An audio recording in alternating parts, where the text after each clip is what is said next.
ನಮಸ್ಕಾರ. ನಾನು ಶ್ರೀಹರಿ ವೆಂಕಟೇಶ್ ತೋರ್ಗಲ್, ಮೈಸೂರಿನಿಂದ ಬಂದಿದ್ದೇನೆ. ಈ ದಿನ 3 ಡೈಮೆನ್ಷನಲ್ ಚಾಪ್ಟರ್ನ ಡಿಸ್ಕಸ್ ಮಾಡ್ತಾ ಇದ್ದೀನಿ. ಇದರಲ್ಲಿರುವಂಥ ಕ್ವಶನ್ಸ್ಗಳು ತುಂಬ ಈಸಿಯಾಗಿರುತ್ತೆ. ಯಾವಾಗ ನಿಮ್ಗೆ ಇದರ ಮೇಲಿರುವಂಥ ಫಾರ್ಮುಲಾಗಳು ಗೊತ್ತಿರುತ್ತೆ ಆವಾಗ ತುಂಬ ಈಸಿ ಅಂತ ಅನಿಸುತ್ತೆ. ಮತ್ತು ಪ್ರತಿ ವರ್ಷ 2 ರಿಂದ 3 ಕ್ವಶನ್ನು ಕರ್ನಾಟಕ CET ಬಂದೇ ಬರುತ್ತೆ. ಈಗ ನಾನು ತೊಗೊಂಡಿರೋ ಕ್ವಶನ್ನು distance between line and a plane ಮೇಲಿದೆ. ಆ್ಯಕ್ಚುಲಿ ಡಿಸ್ಟೆನ್ಸ್ ಅಂತ ಹೇಳಿ ಬರೋದಾದರೆ ಯಾವ್ಯಾವ ರೀತಿ ಬರುತ್ತೆ ಅಂತ ನೋಡ್ಕೊಳ್ಳೋಣ. ಡಿಸ್ಟೆನ್ಸ್ ಬಿಟ್ವೀನ್ 2 ಲೈನ್ಸ್ ಬರುತ್ತೆ. ಡಿಸ್ಟೆನ್ಸ್ ಬಿಟ್ವೀನ್ 2 ಲೈನ್ಸಲ್ಲಿ 2 ಲೈನ್ಗಳು ಪ್ಯಾರಲಲ್ ಆಗಿದ್ದಾಗ ನಾವು ಅದರ ಮಧ್ಯದಲ್ಲಿರುವಂಥ ಡಿಸ್ಟೆನ್ಸನ್ನು ಫೈಂಡ್ ಔಟ್ ಮಾಡ್ಬೋದು. ಅಥವಾ 2 ಲೈನ್ಗಳು ಸ್ಕ್ಯೂ ಲೈನ್ಸ್ ಆಗಿದ್ದಾಗಲೂ ಸಹಿತ ಅದರ ಮಧ್ಯದಲ್ಲಿರುವಂಥ ಡಿಸ್ಟೆನ್ಸನ್ನು ನಾವು ಫೈಂಡ್ ಔಟ್ ಮಾಡ್ಬೋದು. ಅದೇ ಏನಾದರೂ ಆ ಲೈನ್ಗಳು ಇಂಟರ್ಸೆಕ್ಟ್ ಆದರೆ the distance between 2 lines is 0. ಈ ಕೇಸಲ್ಲಿ ಏನಾಗ್ತಾ ಇದೆ ಅಂಥೇಳಿ ಅಬ್ಸರ್ವ್ ಮಾಡೋಣ. ಕ್ವಶನ್ ನೋಡೋಣ. The distance between the line vector r is equal to I plus j plus 2k plus lambda times 2i plus 5j plus 3k and the plane vector r dot 2i plus j minus 3k is equal to 5 is option A 5 by root 14, option B 6 by root 14, option C 7 by root 14, option D 8 by root 14. First ಆ ಲೈನನ್ನು ತಗೊಂಡು discuss ಮಾಡೋಣ. ಈ ಲೈನ್ನ ನಾನು ಬರ್ಕೊಂಡ್ರೆ ಈ line ಮೇಲಿರುವಂಥ ಪಾಯಿಂಟನ್ನು ಇದು indicate ಮಾಡುತ್ತೆ. That is 1,1,2 is A point which is on the line 1,1,2. ಯಾವಾಗ ಈ ಥರ ಲ್ಯಾಂಬ್ಡಾ ಅಂತ ಒಂದು ಆರ್ಬಿಟ್ರರಿ ಬರುತ್ತೆ ಅದ್ರ ಪಕ್ಕದಲ್ಲಿರುವಂಥ ವೆಕ್ಟರು ಆ ಲೈನ್ಗೆ ಪ್ಯಾರಲಲ್ ಆಗಿರುವಂಥದ್ದನ್ನ ರೆಪ್ರೆಸೆಂಟ್ ಮಾಡುತ್ತೆ. That is 2i plus 5j plus 3k. ಈ ಕೇಸಲ್ಲಿ ಫಸ್ಟು ನಾವು ಡಿಸ್ಕಸ್ ಮಾಡಬೇಕಾಗಿರೋದು ಈ ಲೈನ್ ಮತ್ತು ಈ ಪ್ಲೇನು ಪ್ಯಾರಲಲ್ ಆಗಿದೆಯಾ ಅನ್ನೋದನ್ನ ಕನ್ಫರ್ಮ್ ಮಾಡ್ಕೋಬೇಕು. ಈ ಕೇಸಲ್ಲಿ ಇದೆರಡು ಪ್ಯಾರಲಲ್ ಆಗಿದೆಯಾ ಅಂತ ಕನ್ಫರ್ಮ್ ಮಾಡಲಿಕ್ಕೆ ಈ ವೆಕ್ಟರ್ ಮತ್ತು ಈ ವೆಕ್ಟರ್ನ ಡಾಟ್ ಪ್ರಾಡಕ್ಟ್ 0 ಬರುತ್ತಾ ಅಂತ ಚೆಕ್ ಮಾಡಬೇಕು. ಯಾಕೆ ಅಂತ ನೋಡೋಣ. ಈ ಒಂದು ಪ್ಲೇನ್ನ ನಾನು ಬರ್ಕೊಂಡ್ರೆ ಅದರ ಈಕ್ವೇಷನ್ನ ಅವ್ರು ಕೊಟ್ಟಿರ್ತಾರೆ. ಇದನ್ನು ನಾವು ಕಾರ್ಟೀಷನ್ ಫಾರ್ಮಲ್ಲಿ ಬರೆಯೋದಾದರೆ 2x ಜೆ ಬದಲು ನಾವು y ಅಂತ ಬರ್ಕೊಂಡ್ರೆ y minus 3z is equal to 5 ಆಗುತ್ತೆ.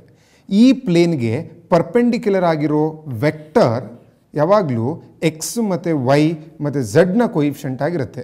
That is 2,1,-3 are the direction ratios of normal vector to the plane. ಈ ವೆಕ್ಟರ್ ಮತ್ತು ಈ ವೆಕ್ಟರ್ ಪರ್ಪೆಂಡಿಕ್ಯುಲರ್ ಆಗಿದೆ ಅಂತ ಕನ್ಫರ್ಮ್ ಆದರೆ ಈ ಪ್ಲೇನು ಮತ್ತು ಈ ಲೈನು ಪ್ಯಾರಲಲ್ ಆಗಿದೆ ಅನ್ನೋದು ಕನ್ಫರ್ಮ್ ಆದ ಹಾಗೆ. 2 2s are 4 plus 5 is 9 minus 9 0. So dot product of 2 1 minus 3 2 5 3 is 0. Therefore the line and plane are parallel to each other. ಈಗ ನಾವು ಮಾಡಬೇಕಾಗಿರೋದೇನೆಂದರೆ ಈ ಲೈನ್ ಮೇಲಿರುವ ಯಾವುದಾದ್ರೂ ಒಂದು ಪಾಯಿಂಟಿಂದ ಈ ಪ್ಲೇನಿಗೆ ಪರ್ಪೆಂಡಿಕ್ಯುಲರ್ ಡಿಸ್ಟೆನ್ಸನ್ನು ಫೈಂಡ್ ಔಟ್ ಮಾಡಿದ್ರೆ ನಮ್ಮ ಕೆಲಸ ಆಯಿತು. ಹಾಗಾಗಿ ಇದ್ರ ಮೇಲೆ ಯಾವ ಪಾಯಿಂಟಿಂದ ಬೇಕಾದರೂ ನಾವು ಇಲ್ಲಿಗೆ ಡಿಸ್ಟೆನ್ಸನ್ನು ಫೈಂಡ್ ಔಟ್ ಮಾಡ್ಬೋದು. ನಮ್ಗೆ ಈಗಾಗಲೇ ಗೊತ್ತಿದೆ 1,1,2 ಅನ್ನೋ ಪಾಯಿಂಟು ಲೈನ್ ಮೇಲಿದೆ ಅಂತ. ಹಾಗಾದರೆ ಈ ಲೈನಿಂದ ಈ ಪ್ಲೇನ್ಗಿರುವ ಲೆಂಗ್ತನ್ನು ಪರ್ಪೆಂಡಿಕ್ಯುಲರ್ ಡಿಸ್ಟೆನ್ಸನ್ನು ಫೈಂಡ್ ಔಟ್ ಮಾಡಿದ್ರೆ ಆಯಿತು. ಹಾಗಾದರೆ ನಮ್ಗೆ ಗೊತ್ತಿದೆ ಪರ್ಪೆಂಡಿಕ್ಯುಲರ್ ಡಿಸ್ಟೆನ್ಸ್ ಫಾರ್ಮುಲಾ 1,1,2 ಇಂದ 2x plus y minus 3z is equal to 5 ಇರುವಂತಹ ಪರ್ಪೆಂಡಿಕ್ಯುಲರ್ ಡಿಸ್ಟೆನ್ಸನ್ನು ಫೈಂಡ್ ಔಟ್ ಮಾಡೋಣ. That is perpendicular distance is equal to ಮಾಡ್ಯುಲಸ್ನ ಬರ್ಕೋಬೇಕು. ಈಕ್ವೇಷನ್ ಆಫ್ ಎ ಲೈನ್ನ ಬರಿಬೇಕು, ಆದರೆ ಎಕ್ಸ್ ವೈ ಝಡ್ನ ಬರೆಯುವ ಅವಶ್ಯಕತೆ ಇಲ್ಲ. 2 bracket plus bracket minus 3 bracket minus 5 equation of a ಪ್ಲೇನ್ನ ಬರ್ಕೊಳ್ಳಿ, ಆದರೆ ಎಕ್ಸ್ ವೈ ಝಡ್ಡನ್ನು ಬರಿಬೇಡಿ. ಸ್ಕ್ವೇರ್ ರೂಟ್ ಹಾಕೋಣ. ಬ್ರ್ಯಾಕೆಟ್ನ ಪಕ್ಕದಲ್ಲಿರುವಂಥ ಕೊಯಿಫಿಷಿಯಂಟ್ಗಳನ್ನ ಸ್ಕ್ವೇರ್ ಮಾಡಿ ಇದ್ರೊಳಗಡೆ ಬರೆಯೋಣ. That is 2 square 4 1 square plus 1 minus 3 whole square that is plus 9. ಈಗ ಎಲ್ಲಿಂದ ನಿಮಗೆ ಡಿಸ್ಟೆನ್ಸ್ ಬೇಕು, ಯಾವ ಪಾಯಿಂಟಿಂದ ಡಿಸ್ಟೆನ್ಸ್ ಬೇಕು ಅದನ್ನು ಇಲ್ಲಿಗೆ ಸಬ್ಸ್ಟಿಟ್ಯೂಟ್ ಮಾಡಿದ್ರೆ ಆಯಿತು. ನಮ್ಗೆ ಬೇಕಾಗಿರೋ ಡಿಸ್ಟೆನ್ಸು ಫ್ರಮ್ 1,1,2 ಇಂದ. ಹಾಗಾಗಿ ಎಕ್ಸ್ ಜಾಗದಲ್ಲಿ 1, ವೈ ಜಾಗದಲ್ಲಿ 1, ಝೆಡ್ ಜಾಗದಲ್ಲಿ 2 ಹಾಕ್ಕೊಂಡು ಸಿಂಪ್ಲಿಫೈ ಮಾಡೋಣ. Answer is 2 ones are 2 plus 1 is 3. 3 minus 6 is minus 3. Minus 3 minus 5 is minus 8. Divide by 10 plus 4 root 14. Since distance is always positive, 8 by root 14 is the distance between the line and the plane. Therefore, option D is the right answer.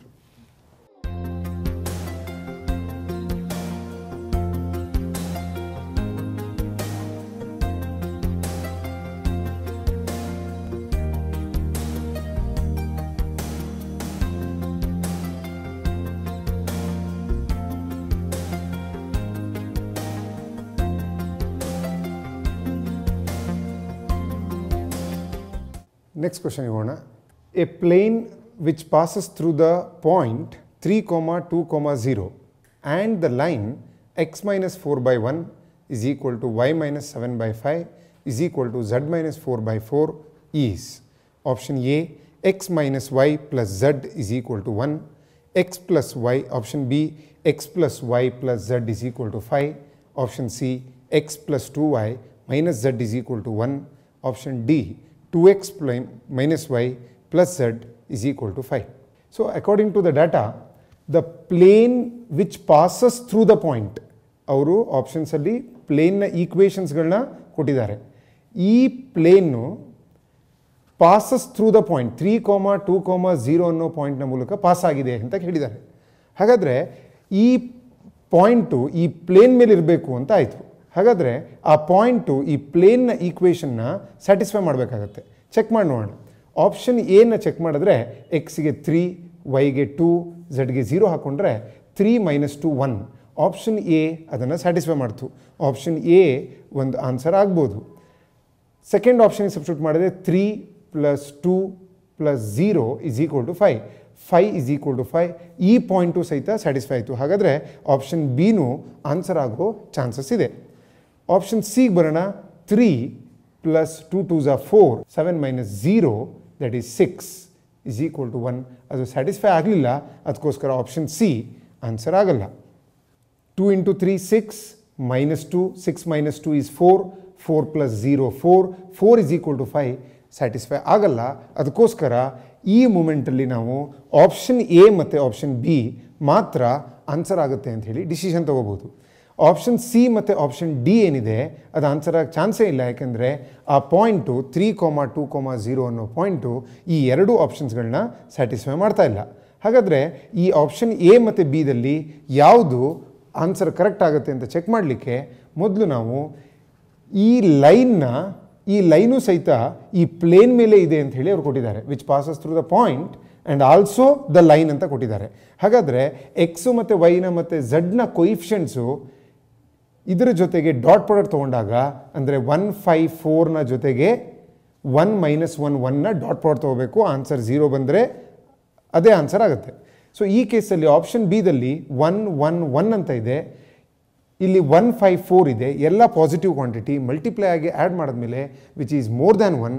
There four option ಎನ correct answer ಅಂತ ಹೇಳಿ ನಾವು decide ಮಾಡ್ಬೋದು.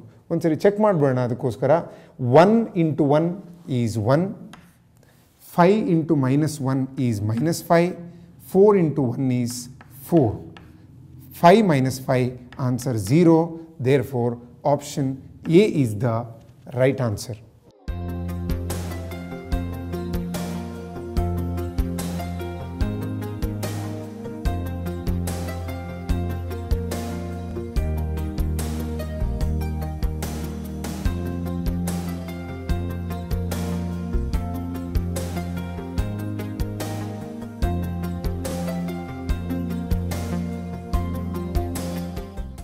ಈ problem ಏನಿದೆ ಇದು line ಮತ್ತು ಪ್ಲೇನ್ನ relationship ಮೇಲೆ ಡಿಪೆಂಡ್ ಆಗಿರುವಂಥ ಪ್ರಾಬ್ಲಮ್ ಆಗಿದೆ. ವೆರಿ ಇಂಟ್ರೆಸ್ಟಿಂಗ್ ಆಗಿದೆ ಈ ಪ್ರಾಬ್ಲಮ್ ನೋಡೋಣ. The line x minus 2 by 3 is equal to y minus 3 by 4 is equal to z minus 4 by 5. Option A lies in 3x plus 2y plus 6z minus 12 equal to 0. Option B is parallel to 2x plus y minus 2z is equal to 11. Option C is perpendicular to 4x plus 7y plus 6z is equal to 0. Option D passes through -2, -3, -4. First ಈ ಲೈನ್ನ ಬಗ್ಗೆ ತಿಳ್ಕೊಳ್ಳೋಣ. ಈ line ಏನಿದೆ ಯಾವತ್ತು ಈ ರೀತಿ ಎರಡೆರಡು ಈಕ್ವಲ್ ಟು ಇದ್ದರೆ ನೀವು ಕನ್ಫರ್ಮ್ ಆಗಿ ಹೇಳ್ಬೋದು this represents equation of a line ಅಂತ. ಯಾವತ್ತು ಈ ಥರ ರೇಷ್ಯೂ ಈಕ್ವಲ್ ಆಗುತ್ತೆ 3Dದಲ್ಲಿ ಇದನ್ನು ಅಬ್ಸರ್ವ್ ಮಾಡಬೇಕು.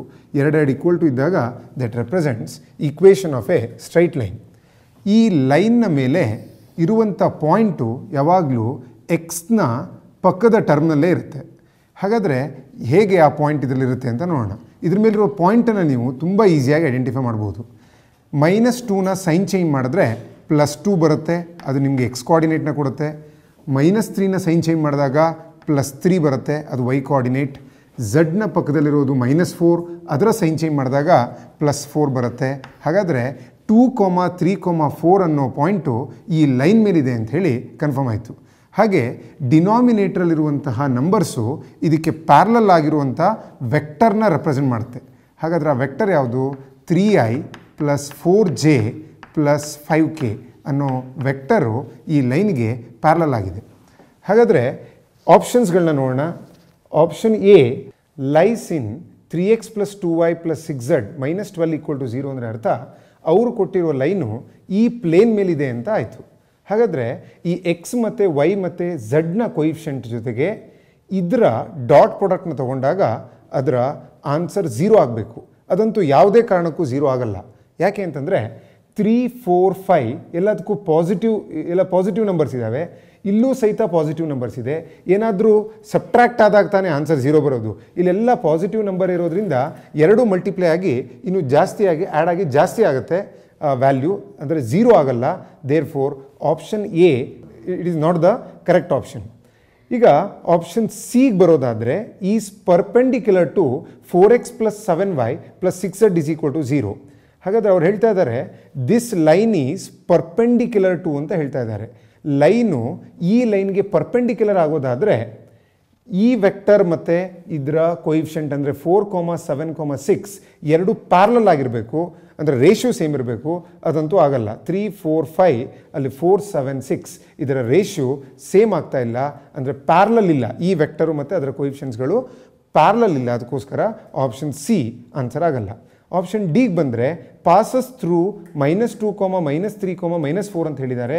ಈ ಪಾಯಿಂಟನ್ನು ತೊಗೊಂಡೋಗಿ ಎಕ್ಸು ವೈ ಝಡ್ಗೆ ಸಬ್ಸ್ಟಿಟ್ಯೂಟ್ ಮಾಡಿದ್ರೆ ಇದರ ರೇಷಿಯೋ ಸೇಮ್ ಇದ್ದರೆ ಆಗ ಈ ಪಾಯಿಂಟ್ ಹತ್ರ ಪಾಸ್ ಆಗಿದೆ ಈ ಲೈನು ಅಂತ ಅರ್ಥ.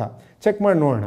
-2ನ ನಾವು ಇಲ್ಲಿ ಸಬ್ಸ್ಟಿಟ್ಯೂಟ್ ಮಾಡಿದ್ರೆ -2 -4/3 ಬರುತ್ತೆ ಇಸ್ ಈಕ್ವಲ್ ಟು -3 -6/4 ಬರುತ್ತೆ.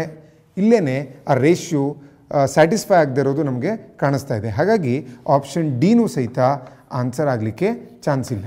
ಹಾಗಾಗಿ ಆಪ್ಷನ್ ಬಿ ಹೇಗೆ ಸ್ಯಾಟಿಸ್ಫೈ ಆಗುತ್ತೆ ಅದರ ಬಗ್ಗೆ ಡಿಸ್ಕಸ್ ಮಾಡೋಣ. Is parallel to 2x + y - 2z = 11. Check ಮಾಡಿ ನೋಡಿ. 3 × 2 6, 4 × 1 4, 6 + 4 10, 5 × -2 is -10, 10 - 10 0. ಇದರ ಕೊಯಿಫಿಷಿಯಂಟ್ ಜೊತೆಗೆ ಇದರ ಡಾಟ್ ಪ್ರಾಡಕ್ಟ್ನ ತೊಗೊಂಡಾಗ ಅದರ ಆನ್ಸರ್ 0 ಆಯಿತು. ಅದಕ್ಕೋಸ್ಕರ option B is the right answer.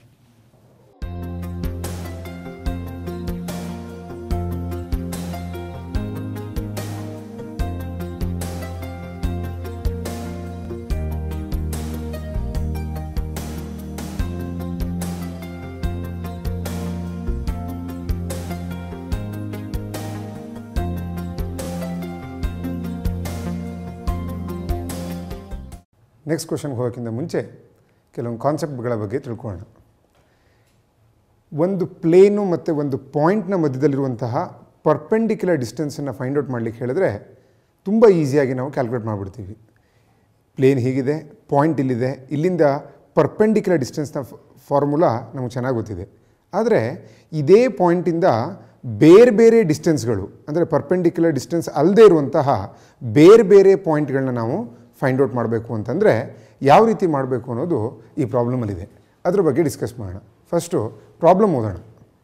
The distance of the point 1, -5, 9 from the plane x - y + z = 5 measured along the line x = y = z is option A 3 root 10, option B 10 root 3, option C 10 by root 3, option D 20 by 3. ಈಗ ಇದರಲ್ಲಿರುವಂತಹ ಡಾಟಾದ ಬಗ್ಗೆ ತಿಳ್ಕೊಳ್ಳೋಣ, ಅದಾದಮೇಲೆ ಕಾನ್ಸೆಪ್ಟಿಗೆ ಬರೋಣ. First ನಾನು ಇದರಲ್ಲಿರುವಂತಹ ಪಾಯಿಂಟನ್ನು observe ಮಾಡ್ತಾ ಇದ್ದೀನಿ. 1, -5,9ಇಂದ ನನಗೆ ಡಿಸ್ಟೆನ್ಸನ್ನು find out ಮಾಡಬೇಕು. ಈ ಪಾಯಿಂಟ್ ಇದೆ, ಈ ಪಾಯಿಂಟನ್ನು 1, -5,9 ಅಂತ ತಗೊಂಡ್ರೆ ಈ ಪಾಯಿಂಟಿಂದ ನನಗೆ ಡಿಸ್ಟೆನ್ಸ್ ಸಿಗಬೇಕು ಈ ಪ್ಲೇನ್ನ ಮೇಲೆ. ಆ ಪ್ಲೇನನ್ನು ನಾನಿಲ್ಲಿ ಬರ್ಕೋತಾ ಇದ್ದೀನಿ. ಇದು ಪ್ಲೇನು x - y + z = 5. ಈ ಪ್ಲೇನಿಗೆ ಒಂದು ಪರ್ಪೆಂಡಿಕ್ಯುಲರ್ ವೆಕ್ಟರ್ ಇದೆ. ಆ ಪರ್ಪೆಂಡಿಕ್ಯುಲರ್ ವೆಕ್ಟರು ಈ x ಮತ್ತು y ಮತ್ತು z ನ ಕೊಯಿಫಿಷಿಯಂಟ್ ಆಗಿರುತ್ತೆ. ಹಾಗಾದರೆ 1, -1, 1 ಈಸ್ ದ ಪರ್ಪೆಂಡಿಕ್ಯುಲರ್ ವೆಕ್ಟರ್, ಅಂದರೆ ನಾರ್ಮಲ್ ವೆಕ್ಟರ್ ಅಂತ ಕರಿತೀವಿ ನಾವು ಅದನ್ನು. ಹಾಗಾದರೆ ನಾರ್ಮಲ್ ವೆಕ್ಟರ್ ಈ ಕೇಸಲ್ಲಿ 1, -1, 1 ಆಗಿದೆ. ಇದರ ನಾರ್ಮಲ್ ವೆಕ್ಟರ್ ಇದು. ಆದರೆ ನಮಗೆ ಬೇಕಾಗಿರೋದೇನೆಂದರೆ ಪರ್ಪೆಂಡಿಕ್ಯುಲರ್ ಡಿಸ್ಟೆನ್ಸ್ ಕೇಳಿದರೆ ನಾವು ಇಲ್ಲಿಂದ ಇದಕ್ಕೆ ಡೈರೆಕ್ಟಾಗಿ ಪರ್ಪೆಂಡಿಕ್ಯುಲರ್ ಡಿಸ್ಟೆನ್ಸ್ನ ಫೈಂಡ್ ಔಟ್ ಮಾಡಿ ಮುಗಿಸ್ಬಿಡ್ತಾ ಇದ್ವಿ. ಆದರೆ ಈಗ ಅವ್ರು ಫೈಂಡ್ ಔಟ್ ಮಾಡೋಕ್ಕೆ ಹೇಳ್ತಾ ಇರೋದೇನೆಂದರೆ ಈ ಪಾಯಿಂಟಿಂದ ಪ್ಲೇನ್ಗಿರುವ ಡಿಸ್ಟೆನ್ಸ್ ಬೇಕಂತೆ along the line x = y = z. x = y = z ಲೈನ್ನ ಬರ್ಕೋತಾ ಇದ್ದೀನಿ. ಈ ಲೈನ್ ಮೇಲ್ಗಡೆ ಒಂದು ಪಾಯಿಂಟ್ ಇದೆ. According to that point origin ಇದೆ ಅಂತ ಅರ್ಥ. 0, 0, 0. x, y ಮತ್ತು z ಪಕ್ಕದಲ್ಲಿ ಏನಿದೆ ಅಂತ ನೋಡಿ ಟರ್ಮು 0, -0, -0, -0 ಅಂತ ಬರಿಬೋದು. ಹಾಗಾಗಿ ಈ ಲೈನ್ ಮೇಲ್ಗಡೆ ಒಂದು ಪಾಯಿಂಟ್ ಇದೆ 0, 0, 0. And this line is parallel to a vector 1, 1, 1. 1, 1, 1 ಪಾಯಿಂಟ್ಗೆ ಅನ್ನೋ ವೆಕ್ಟರ್ಗೆ ಇದು ಪ್ಯಾರಲಲ್ ಆಗಿದೆ. ಈ ಲೈನ್ ಇದಕ್ಕೆ ಪ್ಯಾರಲಲ್ ಆಗಿದೆ. ಹಾಗಾದರೆ ನಮಗೆ ಬೇಕಾಗಿರೋದು ಈ ಪಾಯಿಂಟಿಂದ ಈ ಪ್ಲೇನ್ಗಿರುವಂತಹ ಡಿಸ್ಟೆನ್ಸ್ ಬೇಕು along the line x = y = z. ಹಾಗಾದರೆ ಆ ಲೆಂಗ್ತನ್ನು ನಾವು ಈ ರೀತಿ ತಗೊಳ್ಳೋಣ. ಈ ಪಾಯಿಂಟು Q ಅಂತ ಮಾರ್ಕ್ ಮಾಡ್ತೀನಿ, ಈ ಪಾಯಿಂಟ್ನ P ಅಂತ ಮಾರ್ಕ್ ಮಾಡ್ತೀನಿ. P ಪಾಯಿಂಟ್ ಈಸ್ 1, -5,9 ಆದರೆ Q ಪಾಯಿಂಟು ಪ್ಲೇನ್ ಮೇಲೆ ಇರುತ್ತೆ. ಹಾಗಾದರೆ ಅವ್ರು ಕೇಳಿರುವಂಥ ಕಾನ್ಸೆಪ್ಟ್ ಪ್ರಕಾರ ನಾವು PQ ಲೆಂಗ್ತನ್ನು ಫೈಂಡ್ ಔಟ್ ಮಾಡಬೇಕು. ಹಾಗಾದರೆ ಈ ವೆಕ್ಟರು ಸಹಿತ 1, 1, 1 ಆಗುತ್ತೆ. ಫಸ್ಟ್ ನಾವು ಈಕ್ವೇಷನ್ ಆಫ್ ಎ ಲೈನ್ PQನ ಫೈಂಡ್ ಔಟ್ ಮಾಡೋಣ. PQ ಲೈನ್ನ ಈಕ್ವೇಷನ್ ಏನಾಗುತ್ತೆ ಅಂದರೆ x - 1 ಈ ಪಾಯಿಂಟನ್ನು ತಗೋಬೇಕು. ಅದನ್ನು ಎಕ್ಸ್ನ ಪಕ್ಕದಲ್ಲಿ ಬರೀಬೇಕಾಗತ್ತೆ. x - 1 = y + 5 -5 ಇದರ ಸೈನ್ ಚೇಂಜ್ ಮಾಡಿ ಬರ್ಕೊಂಬಿಡಿ. y + 5 = z - 9 divided by 1, 1, 1ನ ಡಿನಾಮಿನೇಟ್ರಲ್ಲಿ ಬರಿಬೇಕಾಗತ್ತೆ. 1, 1, 1 ಅಂಥೇಳಿ ಡಿನಾಮಿನೇಟ್ರಲ್ಲಿ ಬರಿಬೇಕು. ಇದು ಈಕ್ವೇಷನ್ ಆಫ್ PQ ಆಯಿತು. ನಮಗೆ ಬೇಕಾಗಿರುವ ಲೆಂಗ್ತು PQ ಆಗಿದೆ ಈ ಕೇಸಲ್ಲಿ.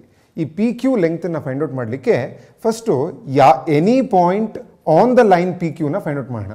Any point on the line PQ is of the form, ಇದನ್ನು = ಲ್ಯಾಂಬ್ಡಾ ಅಂತ ಬರ್ಕೊಂಡ್ರೆ any point on the line PQ is given by 1 × lambda is lambda, lambda +1. Lambda +1 ಅನ್ನೋ x ಕೋಆರ್ಡಿನೇಟ್ ಸಿಕ್ತು. 1 × lambda, lambda -5, 1 × lambda, lambda +9 is any point on the line PQ. ಹಾಗಾದರೆ ಈ ಕೋಆರ್ಡಿನೇಟು ಕ್ಯೂನ coordinate ಆಗಲೇಬೇಕು ಅಂತಂದರೆ ಈ Q point x - y + z = 5 ಅನ್ನೋ ಈಕ್ವೇಷನ್ನ satisfy ಮಾಡಬೇಕಾಗತ್ತೆ. ಆ ಈಕ್ವೇಷನ್ಗೆ ಸ್ಯಾಟಿಸ್ಫೈ ಮಾಡಿದ್ರೆ ನಮಗೆ ಲ್ಯಾಂಬ್ಡಾ ವ್ಯಾಲ್ಯೂ ಸಿಗುತ್ತೆ. ಇದನ್ನು ಸಬ್ಸ್ಟಿಟ್ಯೂಟ್ ಮಾಡೋಣ. ಎಕ್ಸಿಗೆ ಲ್ಯಾಂಬ್ಡಾ +1 ಅಂತ ಸಬ್ಸ್ಟಿಟ್ಯೂಟ್ ಮಾಡೋಣ. ಲ್ಯಾಂಬ್ಡಾ -5ನ ವೈಗೆ ಸಬ್ಸ್ಟಿಟ್ಯೂಟ್ ಮಾಡಿದ್ರೆ -ಲ್ಯಾಂಬ್ಡಾ +5 ಆಗುತ್ತೆ. ಲ್ಯಾಂಬ್ಡಾ +9ನ ವೈಗೆ ಸಬ್ಸ್ಟಿಟ್ಯೂಟ್ ಮಾಡಿದ್ರೆ ಲ್ಯಾಂಬ್ಡಾ +9 = 5 ಆಯಿತು. ಲ್ಯಾಂಬ್ಡಾ ಮತ್ತು ಲ್ಯಾಂಬ್ಡಾ ಕ್ಯಾನ್ಸಲ್ ಆಯಿತು. 5 ಮತ್ತು 5ನ ಕ್ಯಾನ್ಸಲ್ ಮಾಡ್ಬೋದು. ಲ್ಯಾಂಬ್ಡಾ = 9 + 1 10. LHS ಕಡೆ ಬಂದರೆ -10 ಆಗುತ್ತೆ. Lambda is equal to -10. ಇಲ್ಲೊಂದು ಪಾಯಿಂಟ್ ಇದ್ದರೆ ಅದಕ್ಕೆ ಲ್ಯಾಂಬ್ಡಾ ವ್ಯಾಲ್ಯೂ ಬೇರೆ ಇರುತ್ತೆ, ಇಲ್ಲೊಂದು ಪಾಯಿಂಟ್ ಇದ್ದರೆ ಅದಕ್ಕೆ ಲ್ಯಾಂಬ್ಡಾ ವ್ಯಾಲ್ಯೂ ಬೇರೆ ಇರುತ್ತೆ, ಇಲ್ಲಿ ಲ್ಯಾಂಬ್ಡಾ ವ್ಯಾಲ್ಯೂ ಬೇರೆ ಇರುತ್ತೆ. ಹಾಗಾದರೆ ಕ್ಯೂ ಪಾಯಿಂಟು ಈ ಪ್ಲೇನ್ ಮೇಲೆ ಇರಬೇಕು ಅಂದರೆ ಲ್ಯಾಂಬ್ಡಾ ವ್ಯಾಲ್ಯೂ -10 ಆದಾಗ ಮಾತ್ರ ಸಾಧ್ಯ. ನಮಗೀಗ ಎಕ್ಸಾಕ್ಟಾಗಿ ಪಾಯಿಂಟ್ ಕ್ಯೂನ ಫೈಂಡ್ ಔಟ್ ಮಾಡ್ಬೋದು.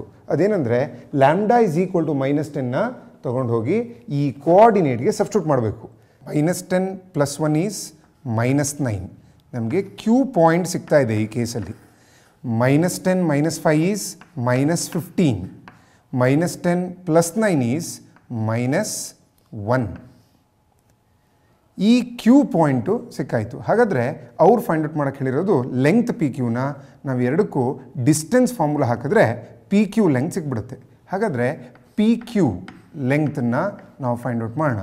P Q is equal to -9 - 1 whole square that is -10 whole square that is 100 plus -15 + 5 that is -10 -10 whole square is 100 plus -1 -9 that is -10 -10 whole square is 100. 100ನ್ನು ಎಲ್ಲದರಲ್ಲೂ ಕಾಮನ್ ತೆಗೆದು square ರೂಟಿಂದ ಹೊರಗಡೆ ಬಂದಾಗ 10 ಆಗುತ್ತೆ. 1 + 1 + 1 3 ಉಳಿಯುತ್ತೆ. 10√3 is the length of the P Q. ಇದು normal question ಥರ ಇಲ್ಲ. ಪರ್ಪೆಂಡಿಕ್ಯುಲರ್ ಡಿಸ್ಟೆನ್ಸ್ನ ಫೈಂಡ್ ಔಟ್ ಮಾಡಿಬಿಟ್ಟಿದ್ರೆ ಇಷ್ಟೊತ್ತಿಗೆ ನಾವು ಇದನ್ನು ಫೈಂಡ್ ಔಟ್ ಮಾಡಿಬಿಡ್ತಾ ಇದ್ವಿ. ನಾವೀಗ ಫೈಂಡ್ ಔಟ್ ಮಾಡಬೇಕಾಗಿರೋದು along the line x = y = z. Therefore P Q length is 10√3. ಹಾಗಾಗಿ ಈ ಕೇಸಲ್ಲಿ ಆಪ್ಷನ್ ಬಿ 10√3 ಕರೆಕ್ಟ್ ಆನ್ಸರ್ ಆಗುತ್ತೆ.